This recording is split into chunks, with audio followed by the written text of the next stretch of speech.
The tale of Henry VIII, or how one man's ambition and personal life reshaped a nation, begins in 1491 amidst the mists of England, with the birth of a boy destined for greatness and likely wearing a smug expression from day one. His name was Henry Tudor, the second son of the stern Henry VII and the gentle Elizabeth of York. Their union was a strategic move to end the Wars of the Roses, proving that political convenience often trumps romance. Originally, Henry wasn't meant to rule. That role was for his elder brother Arthur, named to invoke legendary grandeur. But fate intervened. Arthur married the Spanish princess Catherine of Aragon, then died at just 15, leaving both his throne and his bride to his younger sibling. A sign of things to come, perhaps. Henry was never shy about claiming what wasn't his. As a young man, Henry was a towering figure, literally over 6 feet tall, with striking features and boundless energy. He had broad shoulders, auburn hair, and sharp blue eyes that hinted at his future ruthlessness. Educated in Latin, French, music, theology, and poetry, he was the ideal Renaissance prince, equal parts charm, talent, and latent menace. He jousted, played the lute, composed songs, and wrestled, always exuding a heady mix of divine entitlement and sweaty ambition. His father was a dour, suspicious man, so when the elder Henry passed away in 1509, 17-year-old Henry VIII took the throne with enthusiasm and flair. His first move, marrying his late brother's widow, Catherine of Aragon, thus beginning a notorious and tumultuous chapter in royal history. Initially, Henry was celebrated. He was generous, full of vitality, and eager to craft a court glittering with grandeur. His celebrations were lavish, his court was filled with music and splendor, and he penned popular tunes, one famously titled Pastime, with good company. But the glitter faded. Over time, he replaced trusted advisers with flatterers and turned his dazzling court into a stage for power plays and executions. He had a deep love for sports, especially jousting, hunting, and the more archaic version of tennis. Physically active and mentally sharp, he was the very picture of a king. Religiously, he began as a staunch Catholic, even authoring a text defending the Pope and denouncing Martin Luther. This earned him the title Defender of the Faith, a title he would later discard when it no longer suited him. By his late 30s, the bright image of the Golden Prince began to darken. Henry remained intelligent and commanding, but grew more volatile, impatient, and authoritarian. He believed his will was divinely sanctioned, making his personal desires matters of national policy regardless of the moral fallout. So who was Henry VIII, a second son who'd never expected to wear the crown, a charismatic youth who rose with promise, a king obsessed with glory, legacy, and a male heir? He adored music, theology, armor, and women, though not all at once, and believed everything he did was righteous, even as he remade England, reshaped its religion, and reduced the stories of 6 women to a haunting rhyme: divorced, beheaded, died, divorced, beheaded, survived. That tidy verse lingers in history, simplifying a saga of intrigue, power, heartbreak, and revolution. Behind it lies a web of personal and political drama, 6 remarkable women, and one man's relentless pursuit of control, belief, and legacy. Let's now walk through his 6 fateful unions. Catherine of Aragon, divorced. The dignified Spanish queen was deeply religious and loved Henry sincerely. She bore him a daughter, Mary, but no surviving sons. Despite her loyalty and grace, Henry grew frustrated by her inability to produce a male heir. When she refused to step aside, he severed ties with the Pope, established a new church, and dismissed her from both his bed and his kingdom. Iconic behaviour on both sides. Anne Boleyn was beheaded while Anne was witty, sharp-tongued, and ambitious. She was determined not to be anyone's mistress. She wanted the crown, and she got it. But the very charm that captivated Henry eventually began to work against him. She gave him Elizabeth but no son, and accusations flew: adultery, incest, treason, mostly false, unless one believed the more dramatic theories. In a blaze of courtroom drama, Henry had her executed. Her head may have rolled, but her daughter would one day wear the crown. Jane Seymour, on the other hand, died. Sweet, quiet, and the peacemaker. Jane was everything Anne wasn't: submissive, soft-spoken, and loved by Henry, or at least that's what he claimed. Why? Because she gave him his precious son, Edward VI, and then conveniently died from postnatal complications before she could irritate him. He buried her next to him, a romantic gesture in a "my favourite wife is the one who never disagrees with me" kind of way. Anne of Cleves, sweet Anne, was the catfish wife. Henry chose her based on a flattering portrait, met her, and declared she looked like a Flanders mare. Their marriage was never consummated, no surprise, as Henry sulked like a toddler with a broken toy. But Anne played the game like a pro, agreeing to the annulment, accepting a generous settlement, and living happily ever after as the king's dear sister, with a mansion and no stress. Honestly, she won. Catherine Howard, however, was beheaded. A teenager, a flirt, a tragic firework. Catherine was Anne's cousin and perhaps one of Henry's worst choices. He was nearly 50. She was maybe 17. She brought excitement to his aging court, but her past and possibly present lovers caught up with her. When Henry found out, he cried and then had her executed. Very on brand. Katherine Parr, the final wife, educated, patient, and smart enough to stay alive. She was more of a nurse than a lover to Henry, who by then was bloated, angry, and ulcer-ridden.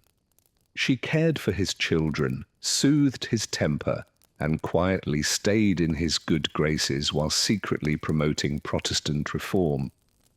She outlived him and remarried like a boss. So there you have it. 6 women, 6 very different fates, and 1 very dramatic king. Through it all, Henry changed not just his wives, but his country, his religion, and himself. What began as the story of a golden prince turned into a Shakespearean epic, full of heartbreak, ambition, and absurdly puffy sleeves. But don't worry, dear dreamer, this is only the beginning. Now that you've met the man and glimpsed his queens, we'll take each of their hands and walk through their stories, one by one, each a tapestry in its own right. Catherine of Aragon, Queen of Hearts, first wife, and unbothered icon of the Tudor court. Once upon a time, long before England thought about arguing with the Pope over divorce, a little girl was born in Spain, swaddled in silk and royal expectations. The year was 1485, and her name was Catalina de Aragon, daughter of Ferdinand II of Aragon and Isabella of Castile. Yes, that Isabella and Ferdinand, the Catholic monarchs who expelled the Moors from Spain, financed Columbus and had a very busy time reinventing Catholic Europe. Catherine was a princess from birth, a warrior by blood, and a queen by destiny. From the moment she could toddle around the palace, Catherine was groomed for greatness. She studied Latin, philosophy, history, music, and theology, and could probably out-debate a monk before hitting puberty. Raised in an atmosphere of religious intensity, Catherine absorbed the belief that her life's role was to serve God and the crown. Also, not to brag, but she was fluent in Latin, rode horses like a champion, and could sew, dance, and pray, all before lunch. At the tender age of 15, Catherine sailed across the sea to marry Prince Arthur, the Crown Prince of England and Henry VII's older brother. The wedding was grand, the politics even grander, and everyone expected a long and fruitful royal future. But instead Arthur died 5 months later. Was it consumption, England's wet weather and dull food, or the fact that they were literal teenagers thrust into a political marriage? We may never know. What we do know is that Catherine, widowed and stranded in a strange, cold land, declared that the marriage had never been consummated, that one sentence would shape the rest of her life. After Arthur's death, Catherine was stuck in miserable limbo, technically still a princess, but also a political pawn with no husband and no clear future. Her dowry was in limbo, and her reputation hung by a very Spanish thread. She lived in relative obscurity for 7 long years, waiting for fate and royal bureaucracy to decide what to do with her. Then fate showed up with ginger hair and long legs. Enter Prince Henry. When Henry VII died and the 17-year-old Henry VIII took the throne, one of his first royal moves was to marry Catherine. She was 5 years older, educated, beautiful in a delicate, refined way, and came with a Spanish alliance in her bridal gift basket. For a while it seemed as though Henry was deeply fond of Catherine, and they were seen as the golden couple of England. Catherine became queen and excelled in the role, dignified, adored by the people, and skilled in ceremony and compassion. She even served as regent while Henry was away at war, notably crushing a Scottish rebellion at the Battle of Flodden while heavily pregnant, a feat that cemented her status as a legend. However, there was one insurmountable issue. Henry wanted a son, and Catherine gave him only a daughter, Mary. Despite enduring 6 pregnancies, only Princess Mary survived infancy to become Mary. Why? Yet Catherine never faltered. She believed it was God's will and remained loyal to Henry, loving and proud. But Henry grew restless, convincing himself that their lack of sons was a divine punishment for marrying his brother's widow, despite having been the one to push for the marriage in the first place. Then Anne Boleyn entered the picture, and things took a turn from awkward to disastrous. Henry sought a divorce, but Catherine refused, defending her marriage with fierce determination. She fought in court, standing before bishops, nobles, and even the Pope, asserting she was Henry's true, lawful wife. She famously knelt before him, declaring, "I have been to you a true wife, humble and obedient, and if it were not to the displeasure of God, I would rather be buried than put away." Despite her defiance, Henry had already made up his mind, and with Anne whispering in his ear and his desire for a son driving him, he broke away from the Catholic Church to form his own. He declared his marriage to Catherine null, exiling her from court, stripping her of her title, and separating her from their daughter. She was sent to increasingly bleak castles, but she never accepted her fate. She maintained until her death that she was Henry's true wife and England's rightful queen. Catherine passed away in 1536 at the age of 50, alone but not broken. Some believed her heart had blackened due to poison, though I prefer to think it was simply filled with sorrow. Catherine of Aragon was loyal to her God, her crown, and her daughter. She was intelligent, politically astute, and beloved by the English people. Even in exile, she carried herself with the grace of a queen and the resolve of a general.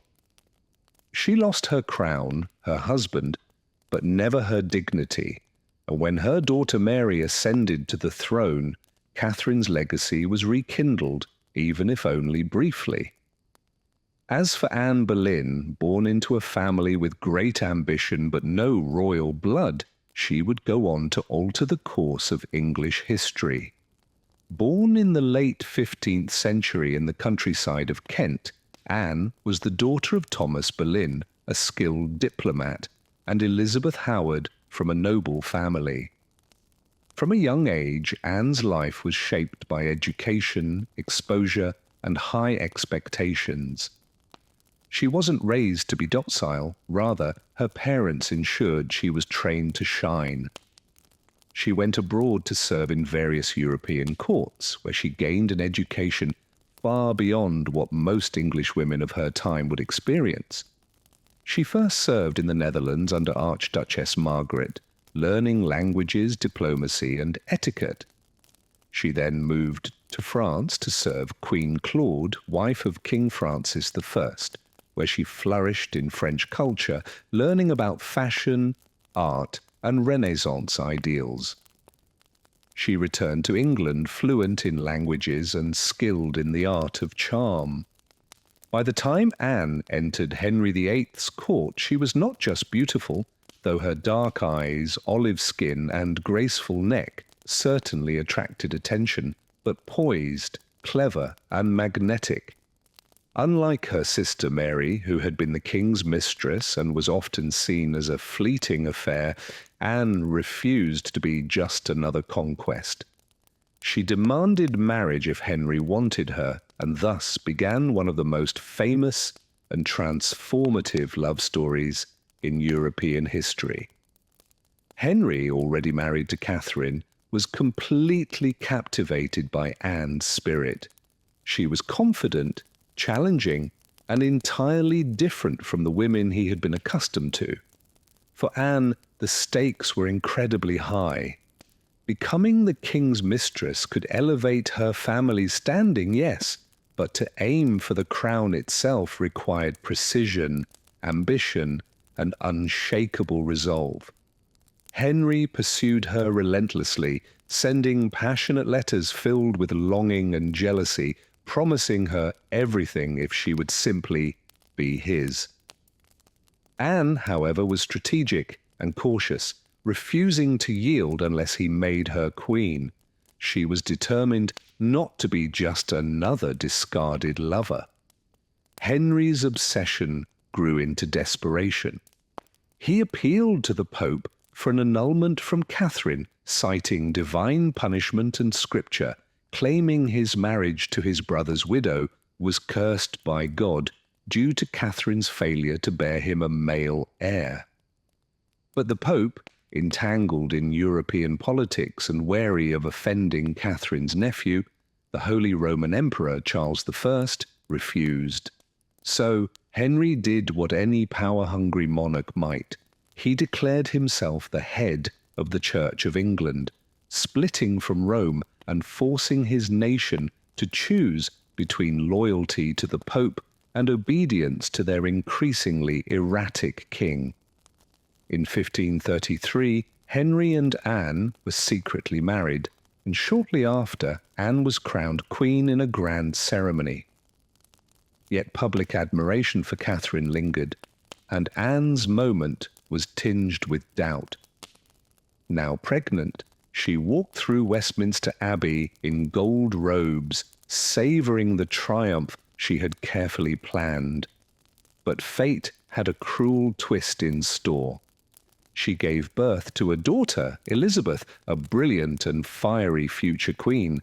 But Henry, desperate for a son, was bitterly disappointed.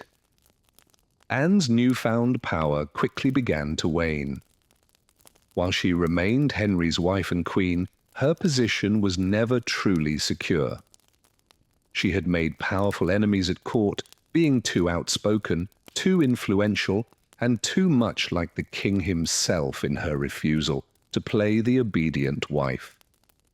Her second and third pregnancies ended in miscarriage, one tragically occurring after a shock from Henry's jousting accident or news of his growing interest in a lady-in-waiting named Jane Seymour. By 1536, only 3 years after becoming queen, Anne was arrested and brought to the Tower of London, facing charges of adultery, incest, and treason, charges that seemed both shocking and conveniently timed.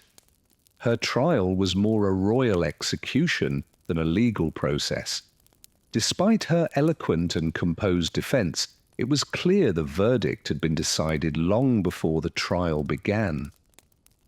On May 19th, Annie was led to the scaffold, wearing a dark gown and a mantle of grace, her hair tucked under the French hood she had made famous. She gave a final, dignified speech in which she praised the king, as was expected of a queen facing death. With one swift stroke from the executioner's sword, she was gone, just over 30 years old. Anne's story did not end with her death. It began there. Her daughter, Elizabeth, would go on to become one of the greatest monarchs in history.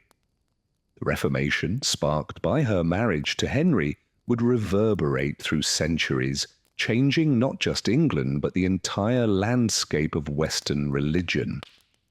Anne was neither a mere victim nor villain. She was a revolutionary wrapped in silk and steel, a woman who dared to demand more, and though the world tried to diminish her, her legacy still looms large. Meanwhile, another queen waited in the wings, quieter, more yielding than Anne. Jane Seymour, the gentle and reserved woman who gave Henry the son he had long desired, entered history not with a loud proclamation, but with quiet resolve. She wasn't as fiery or scandalous as Anne, nor as politically powerful as Catherine, but in the end, her subtlety and careful nature allowed her to survive, at least for a time. Born around 1508 at Wolf Hall in Wiltshire, Jane came from a respected noble family. Though less ambitious or extravagant than the roles her father, Sir John Seymour, had long held, serving Henry and her mother, Marjorie Wentworth, was known for her gentle wisdom and piety. Jane grew up in a household where discipline, obedience, and modesty were deeply valued. These values especially were ingrained in Jane herself. She wasn't particularly well educated compared to her predecessors, unlike Anne, who spoke French, Latin, and sarcasm fluently, but Jane's skills were in needlework, music, and household management. However, she possessed something far more influential in court than languages or cleverness, the ability to understand silence. Jane knew how to listen, how to nod, and how to navigate difficult rooms without leaving a trace. In the perilous halls of Henry's court, that made her deceptively powerful in a quiet and subtle way. Serving as a lady-in-waiting to both Queen Catherine of Aragon and later Anne Boleyn, Jane was in the perfect position to witness the rise and dramatic fall of the two queens before her. She saw Catherine discarded after decades of loyalty, and Anne's rapid ascent unravel under the weight of miscarriages, shifting politics, and Henry's growing frustration. Meanwhile, Jane waited. While Anne fought fiercely to retain her crown, Jane stayed close to the king, but never too close. She allowed herself to be seen, but never pursued. She never argued, never demanded, offering Henry peace, simplicity, and the possibility of a new beginning. Some say Jane deliberately played the demure maiden, accepting Henry's gifts, but refusing to become his mistress unless she were made his wife. Others argue that she was simply a pawn in a game, orchestrated by her ambitious brothers, Edward and Thomas Seymour, who saw her as a means to climb the political ladder. Regardless of the truth, one thing is certain. Henry fell deeply in love with her. As Anne's fortunes plummeted, especially after her final miscarriage in early 1536, Jane's star began to rise. Just a few months later, Anne Boleyn was executed, and within 11 days, Jane and Henry were married, without ceremony or mourning, a quick shift from one queen's demise to another's marriage, to another. As queen, Jane was everything Anne had not been: gentle, reserved, and politically cautious. She restored order to the royal household, reinstated many courtiers who had been ousted under Anne, and quietly worked to reconcile Henry with his estranged daughter Mary, whom he had declared illegitimate after divorcing Catherine. Jane, though quiet, wasn't without influence. The one time she did speak out, advocating for the restoration of Catholic monasteries and protesting the treatment of religious rebels during the Pilgrimage of Grace, Henry reportedly reminded her of what happened to the last queen who intervened. Jane never pushed the issue again, instead focusing all her attention on the one role that would define her legacy: motherhood. In the fall of 1537, after a long and difficult pregnancy, Jane Seymour gave birth to a healthy male heir, Edward, after a harrowing labour that lasted 2 days and nights. The birth was met with nationwide celebration. Bells rang, bonfires were lit, and people danced in the streets. Henry had finally gotten what he had longed for: a son. Jane, for the first time, had everything: the crown, the king's devotion, and a child who secured her place in history as not just a queen, but the mother of England's future. But fate had other plans. Just 12 days later, Jane Seymour died, likely from puerperal fever, a common and often fatal infection after childbirth. Her death cast a shadow over the court, and even Henry, not known for his emotional vulnerability, was deeply affected. He wore black for months and did not remarry for years.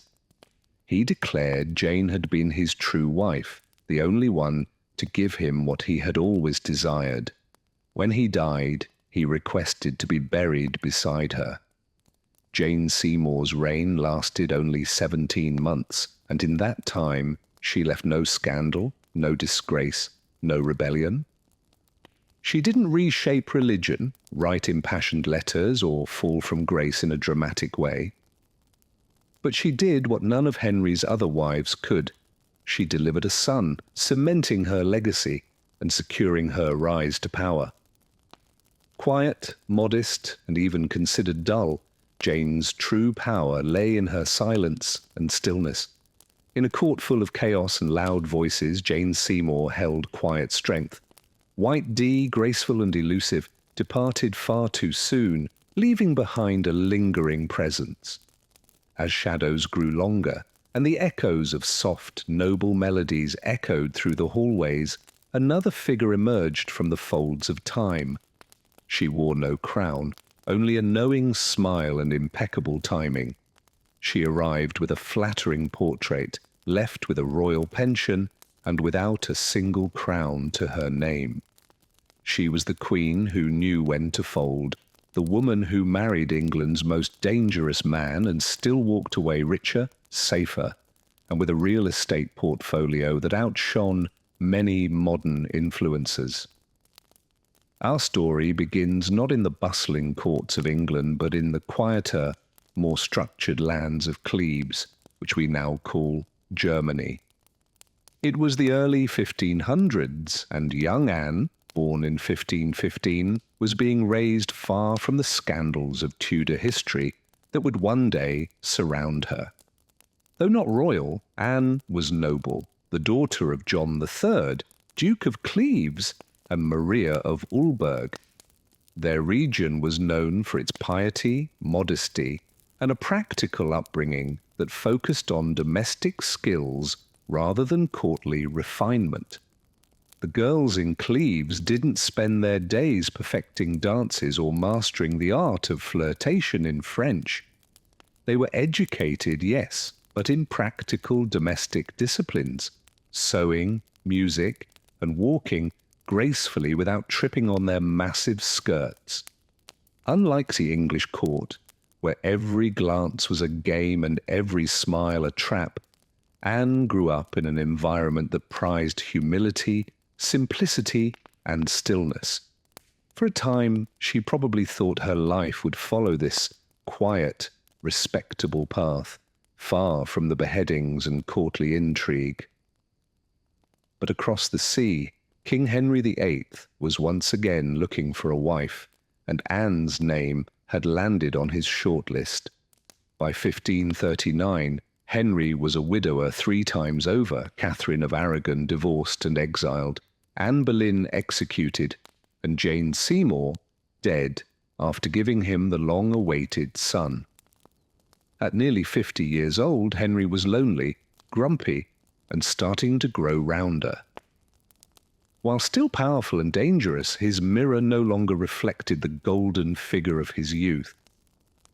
Europe was a political hotbed, and England was drifting away from Catholic Rome, needing Protestant allies.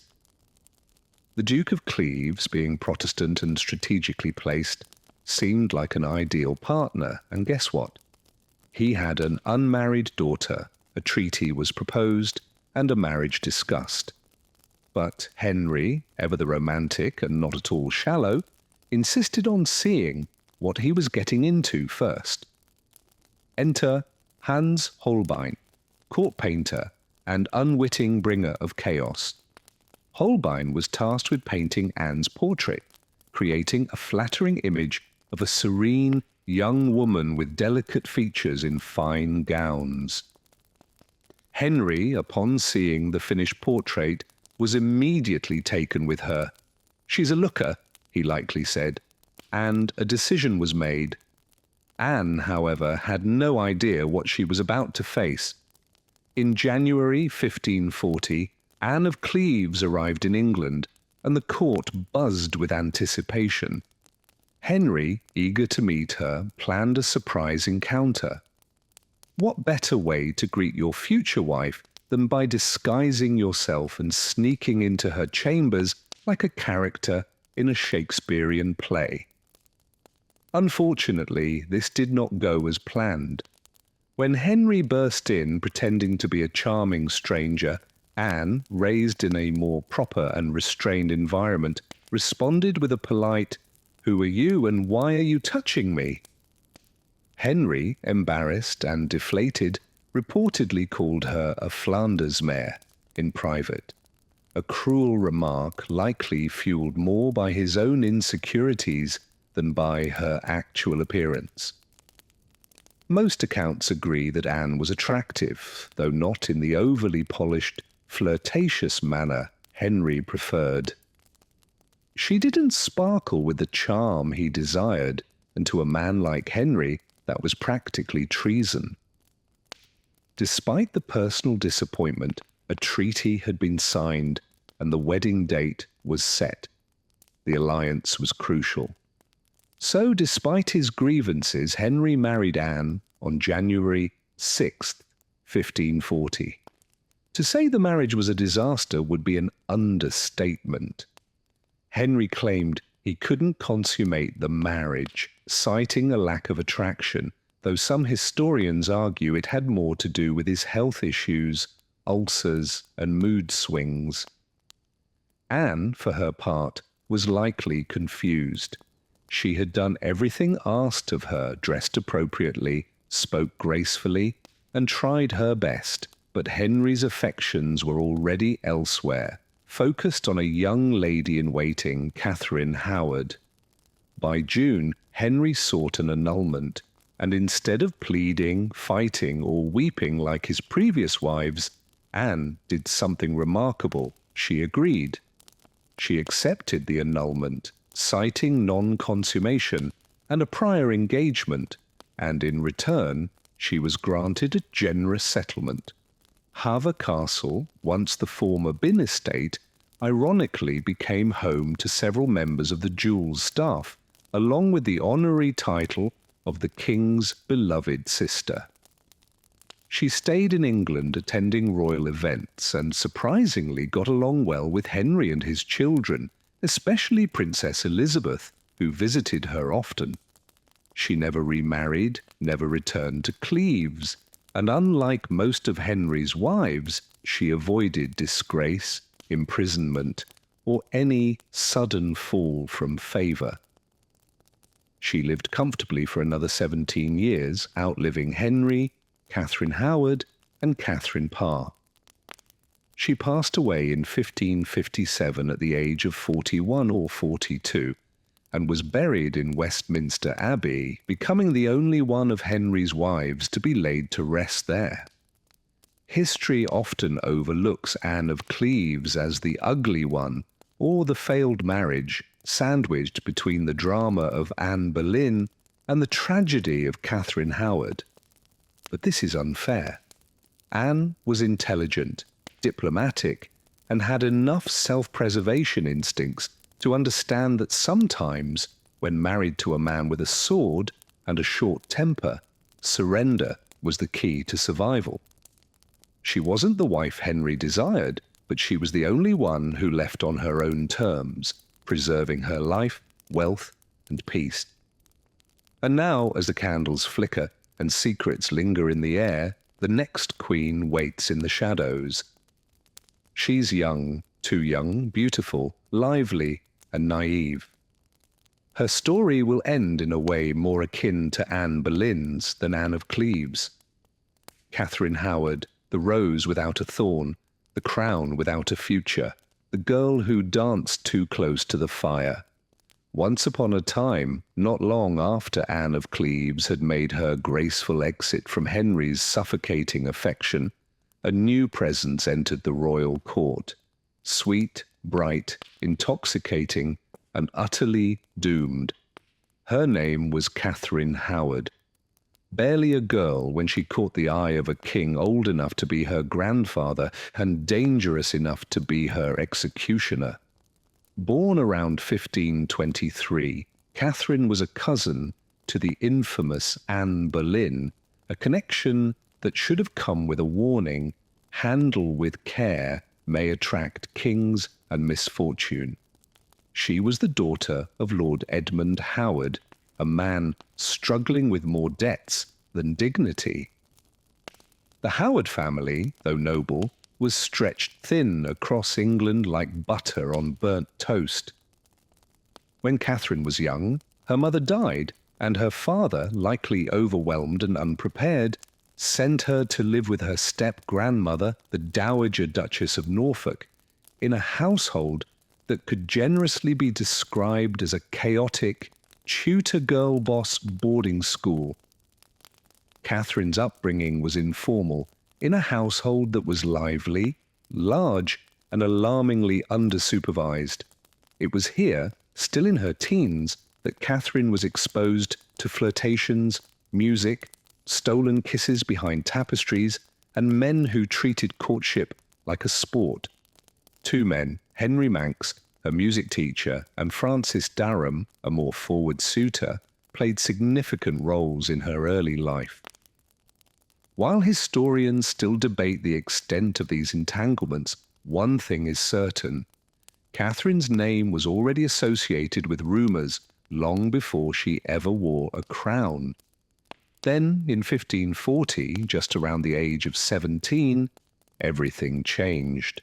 Catherine was appointed lady-in-waiting to the newly crowned Anne of Cleves, and it was there, in the glittering court of silks and secrets, that King Henry VIII, now 50, overweight and plagued with both physical and emotional ulcers, noticed the pretty, giggling teenager with chestnut hair and dimples. To Henry, Catherine Howard was a second spring, a final breath of youth before the grave. She was lively, charming, full of laughter, and, most importantly, seemed absolutely delighted by him. Whether this delight was genuine or a careful performance, we may never know.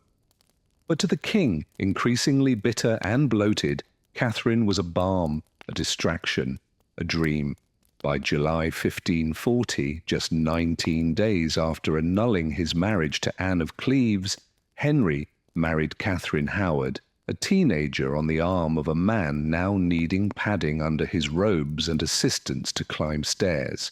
But Catherine played her part well, dancing, smiling, doting, even calling him her Rose Without a Thorn, an optimistic title for a man who had already executed one wife and cast another aside like yesterday's roast goose. For a moment Catherine shone. She wore jewels as though they were made for her, threw parties, embraced music, and revived the youthful glamour of Henry's earlier reign. But shadows from her past began to stir. Whispers filled the court, and secrets became weapons. As Catherine settled into her role, Francis Durham, the former flame from her teenage years, arrived at court and tried to position himself for power. Whether Catherine gave him a place out of fear, affection, or blackmail is unclear, but his presence was a fatal mistake. Even more dangerously, Catherine had begun a new affair, this time with Thomas C. Pepper, a young and handsome gentleman in the king's chamber, was closely involved with Catherine. Their relationship, possibly romantic and physical, was reckless in a way only a young person with power could manage. Meetings between them were arranged in secret with the help of one of Catherine's ladies-in-waiting, Jane Boleyn.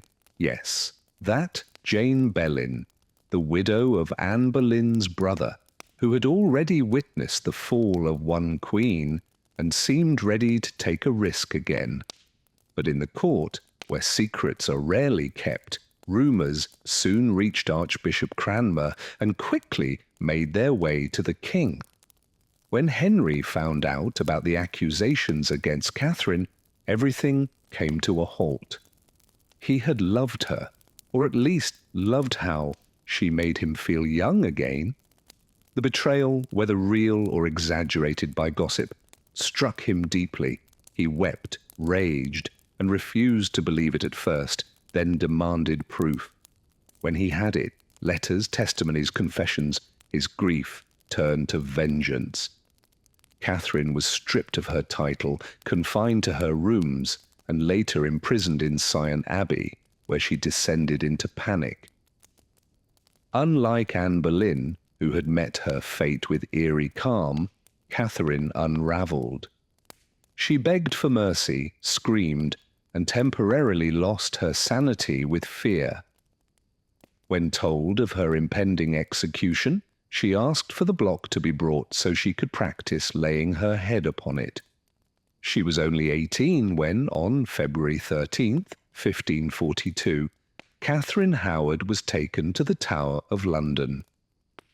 Wearing a black velvet gown with her hair unbound, she confessed, prayed, and then laid her head on the block, joining the long line of women who had loved the wrong man at the wrong time in history.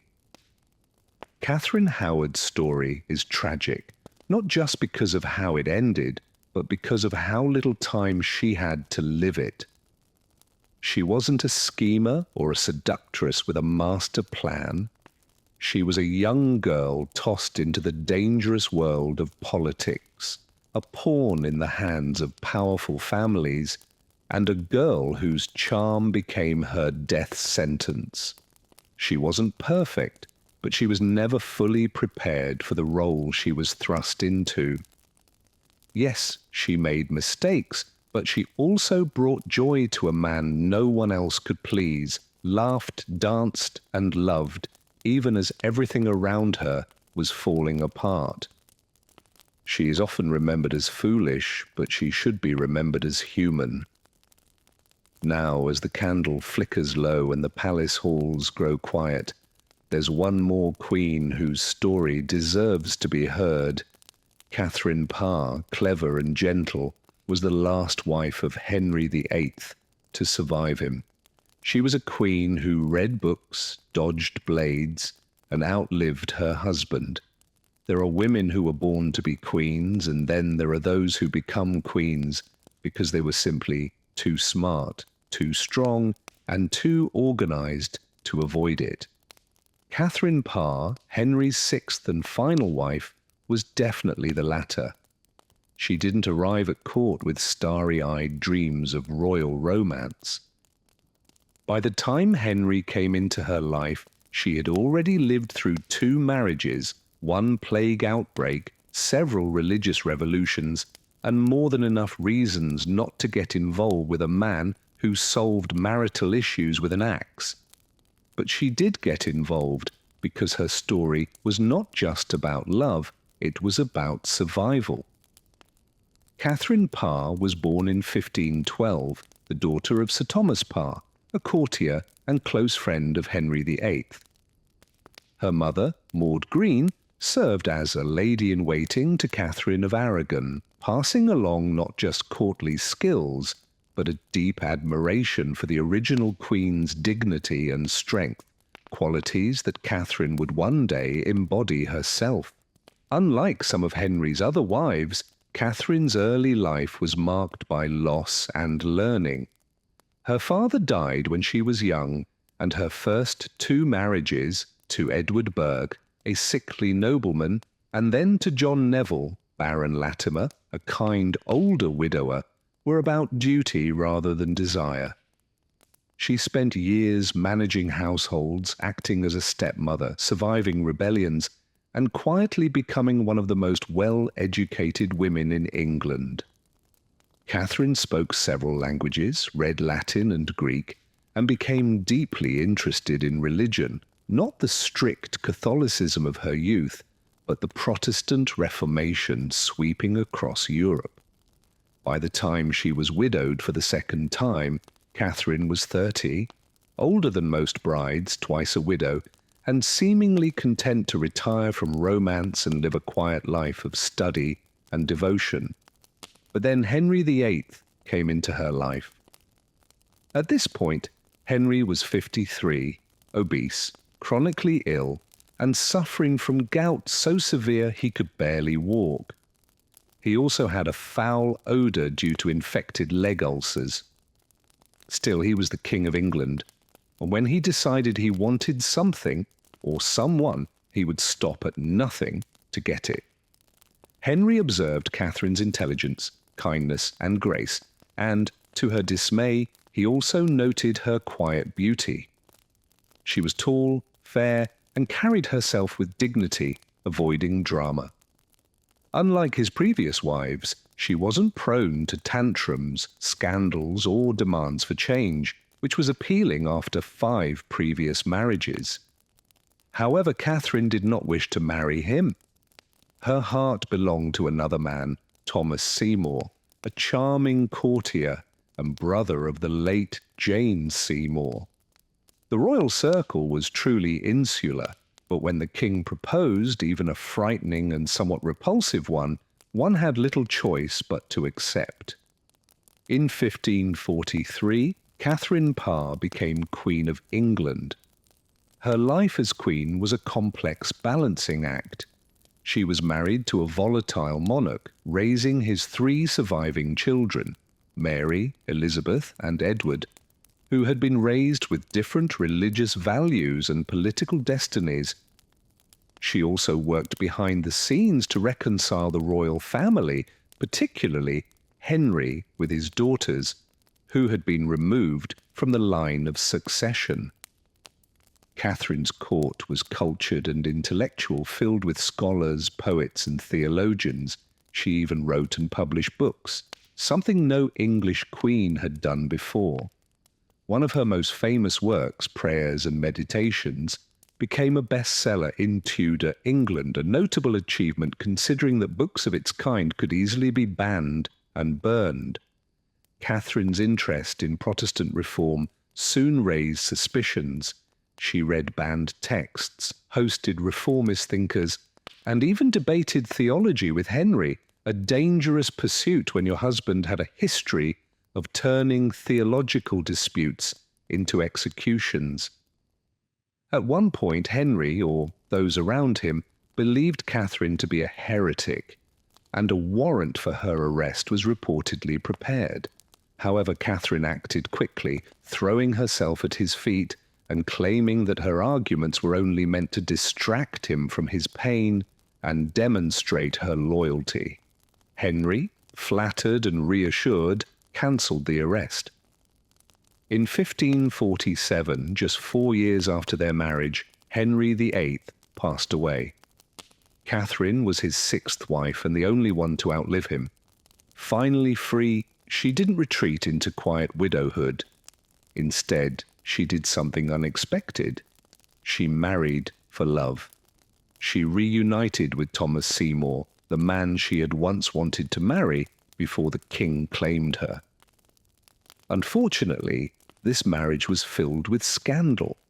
Thomas, ambitious and flirtatious, developed an inappropriate attachment to young Princess Elizabeth, who was living with them. The affair was uncomfortable, scandalous, and deeply hurtful for Catherine, who had spent so many years navigating the storms of court life, only to be betrayed at home. Still, Catherine had a daughter by Thomas, her only child, but she tragically died in 1548, likely from puerperal fever, the same fate that claimed Jane Seymour. She was just 36 years old. Katherine Parr was not the most famous, tragic, or scandalous of Henry's wives, but in many ways she was the strongest. She used her intellect, compassion, and remarkable patience not just to survive, but to lead, influence, and leave a lasting impact on England. She brought peace to a fractured royal family, helped raise Elizabeth I, and showed that power could come from intellect and diplomacy rather than force. She loved, lost, loved again, and ultimately chose herself. This concludes the story of Henry VIII's 6 wives, 6 women whose lives were forever shaped by one man's need for a son, a legacy, and a love he never truly deserved. Some were discarded, some destroyed. One outlived him, and all of them remain in history as queens, survivors, and echoes of a crown that never rested easily. Now, after all the drama and heartbreak of Henry's wives, we turn to his daughter, Mary Tudor, the child of a marriage that ended in exile, who witnessed her world fall apart before she could fully understand it. She was the first woman to rule England in her own right, a queen feared and misunderstood by history. So settle in and let's delve into the story of Mary Tudor, the queen with a crown of thorns and a heart full of ashes. Before she became the infamous Bloody Mary, she was a little girl with red gold hair, delicate hands and eyes full of longing. Born in 1516, she was the long-awaited daughter of Henry VIII and Catherine of Aragon. Though she was not the male heir her father desperately wanted, she was still deeply cherished. Deeply cherished by her mother, adored by courtiers, and briefly treasured by the king, Mary's early years were filled with luxury and privilege. Little Mary Tudor was pampered, dressed in fine silks and educated like a prince rather than a princess. Henry saw her as the future of his dynasty, if not a king, then a queen who could secure important marriages, forge alliances, and uphold the Tudor name. She was clever, charming, and exceptionally intelligent, mastering Latin, French, music, and theology before most children could even write their names. But in Tudor England, love did not guarantee stability, and Mary's life would soon be upended. When Henry VII sought to divorce her mother, Catherine of Aragon, everything changed. At just 11 years old, Mary found herself caught in her father's infamous pursuit of Anne Boleyn. And by the time she reached her teenage years, her mother had been exiled, stripped of her title, and separated from her daughter.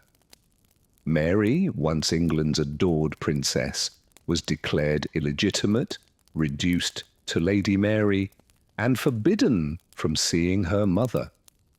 Forced to serve in the household of her new half-sister Elizabeth, the child of Henry's second marriage, Mary endured this demotion as a personal humiliation.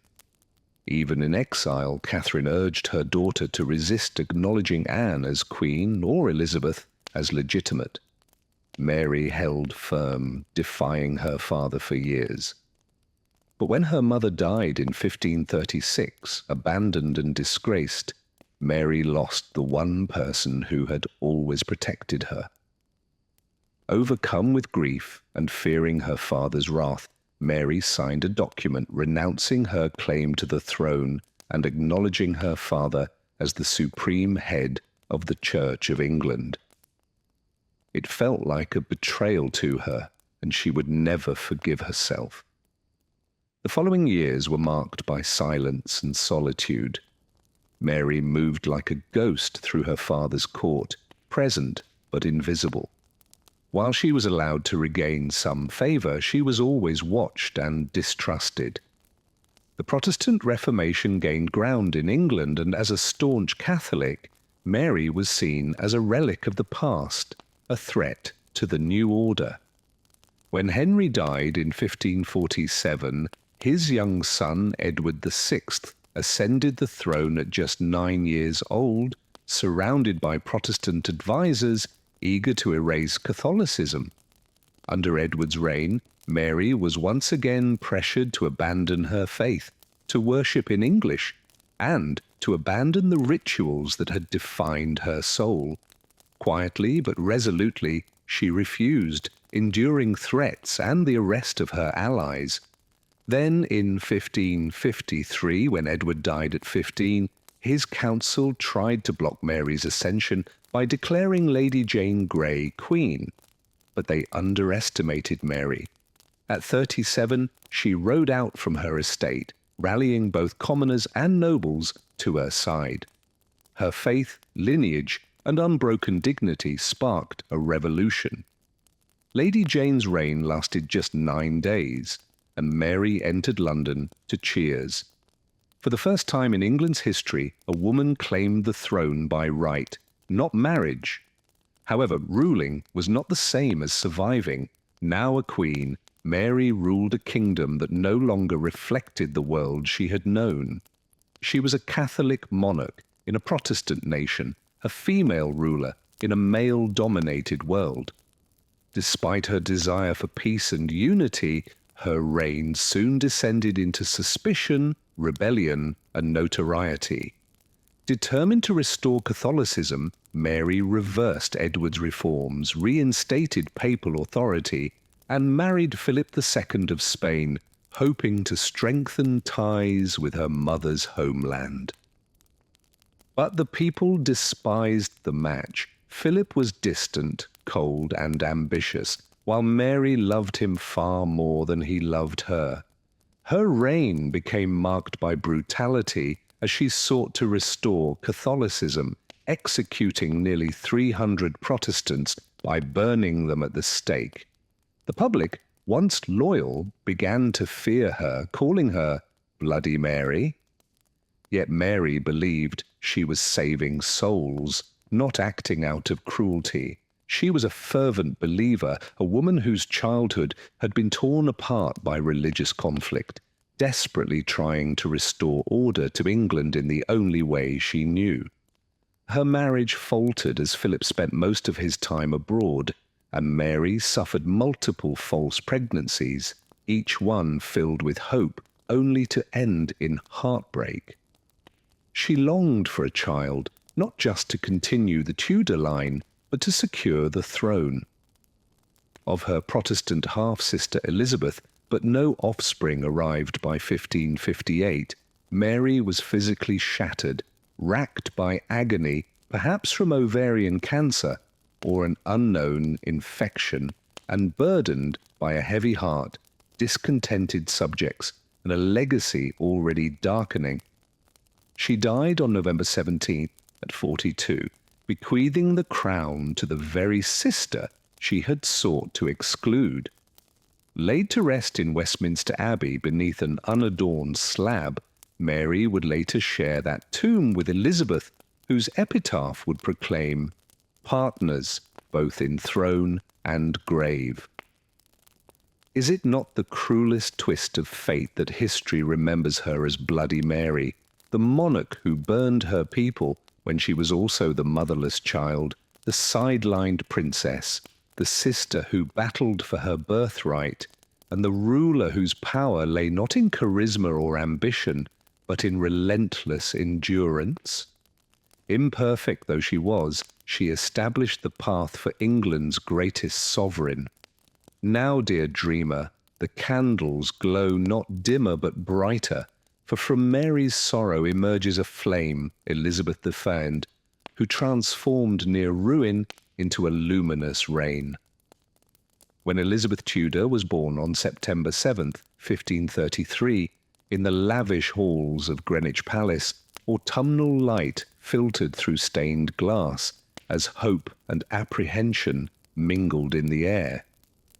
Her arrival brought no triumph, for she was not the son Henry had torn his kingdom apart to produce, not the male heir around whom he'd remade the spiritual and political fabric of England, but a red-haired girl swaddled in expectation's shadow. Her mother, the brilliant and daring Anne Boleyn, had ascended the court like lightning, only to see her influence crumble when she failed to bear a son. Her marriage to Catherine of Aragon shattered, papal ties severed, and Henry's religious standing forever altered. By Elizabeth's third birthday, she had lost the title of princess, her legitimacy revoked by Parliament, and her mother executed on charges of adultery, incest, and treason, politically charged allegations almost certainly fabricated. From then on, Elizabeth's childhood was defined by the paradox of being royal, yet expendable, monitored but not embraced, shuffled among distant estates, reared by successive stepmothers, and observed by a father whose affection was shadowed by the ghost of the wife he had destroyed. Yet Elizabeth received an education reserved for princes: Latin, Greek, French, theology, logic, rhetoric, philosophy, and both classical and contemporary histories. By 10, she could debate scholars, translate ancient manuscripts, and compose poetry with graceful wit. By 15, fluent in 6 tongues and acutely aware that a single misstep could mean imprisonment or death. When Henry died in 1547 and her half-brother Edward VI ascended at age 9, the court became a perilous arena of Protestant zeal, regency councils, and ambitious nobles, all eager to manipulate or eliminate threats to the fragile order. Elizabeth, a visible figure of royal blood and burgeoning intellect, had to navigate this treacherous landscape between cautious loyalty and the looming spectre of irrelevance or treason. In 1553, after Lady Jane Grey's brief 9-day reign, her sister Mary, a devout Catholic, took the throne, and Elizabeth instantly became a focal point for Protestant resistance, whether she sought the role or not. Arrested and imprisoned in the Tower of London on suspicion of complicity in a rebellion, she found herself in the very cells where her mother had awaited execution, death's shadow chilling her like frost. But Elizabeth did not succumb. She survived by crafting carefully ambiguous appeals, pleading her innocence with a blend of sincerity and cunning that convinced her captors. After months of isolation, she was released under surveillance, sent to the countryside to feign obedience, all the while knowing her life hung on a single signature. When Mary died childless in 1558, Elizabeth entered London not just as the last Tudor heir, but as a survivor, a woman who had withstood, and would soon transform, that perilous past into a reign of unparalleled glory. She inherited the legacy of her father, brother, and sister, who had all navigated political and religious upheavals with nothing but their intellect, caution, and an unshakable belief that she was destined for more than exile or mere decoration. At 25, with dark hair, radiant eyes, and a presence that could silence a crowded room with a mere glance, she ascended to the throne.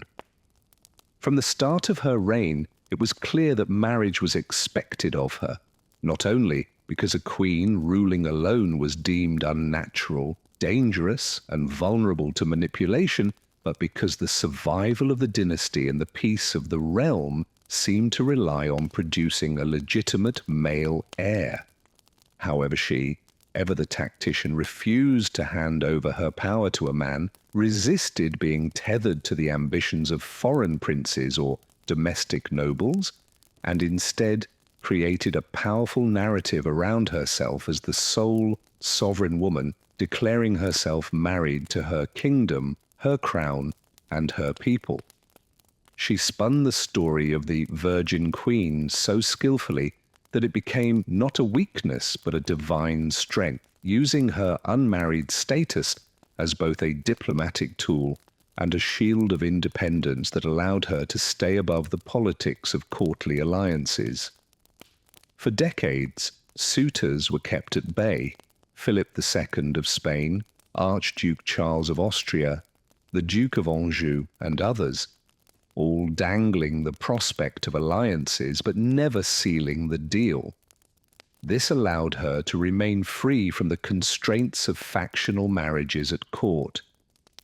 She surrounded herself with brilliant and loyal men: William Cecil, her advisor and anchor; Francis Walsingham, her spy master and silent blade; and Robert Dudley, her beloved favourite, whose relationship with her was the subject of much speculation, jealousy, and scandal, though she never married him, perhaps because she knew that even love, formalized, could threaten her reign. Her leadership brought about a period of relative stability, economic prosperity, and cultural flourishing, what we now call the Elizabethan Golden Age.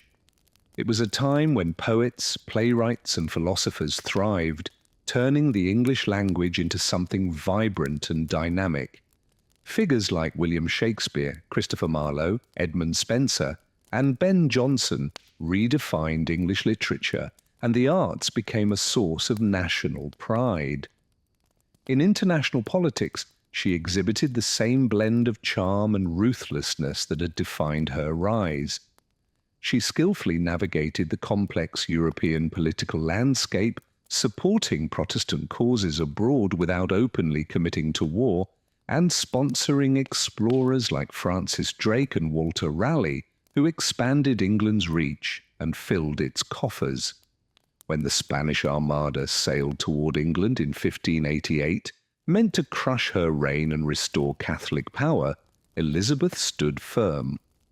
At Tilbury, she donned a breastplate, rode to her troops, and delivered one of the most iconic speeches in history, declaring that while she might have the body of a weak and feeble woman, she had the heart and stomach of a king, and a king of England at that.